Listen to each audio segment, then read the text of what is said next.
All levels of income are better off than they were in 1979. But what the honourable member is saying is that he would rather the poor were poorer. That was Margaret Thatcher, Britain's Iron Lady, who died today at the age of 87. Graham, to her many admirers, Thatcher helped reverse Britain's national decline. To her many detractors, she was the personification of a new, uncaring political and economic philosophy, Thatcherism. Practically speaking, what did Thatcherism mean for Britain?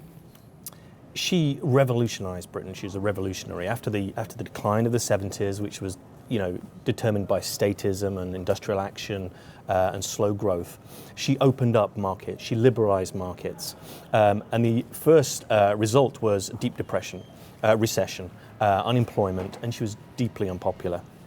But then later in the 80s, her privatization, opening of the financial sector, for example, led to a great boom and a real change in Britain.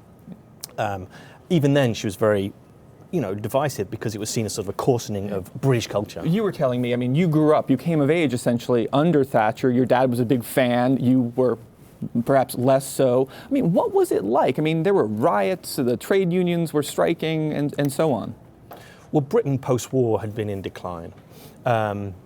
And especially the 70s, this seemed to show, Britain didn't matter anymore. She came in and she was so assertive. She was proud to be British. She was Maggie Thatcher and we were Britain again. I remember my dad waking me up the morning she was elected and saying, she's in, and this is the way forward. And initially it was very, very hard.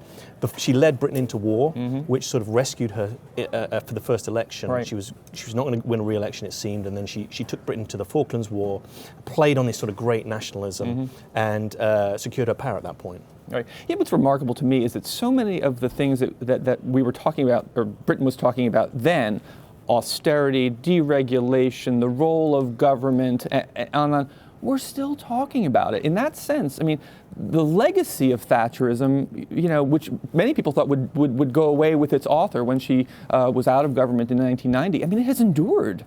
Well, she represented this idea of sort of a vision was very much of a kind of a minimal state, certainly rolling back the state and privatization and low taxes. In practice, she didn't do a lot of that. Spending rose, taxes rose under Thatcher.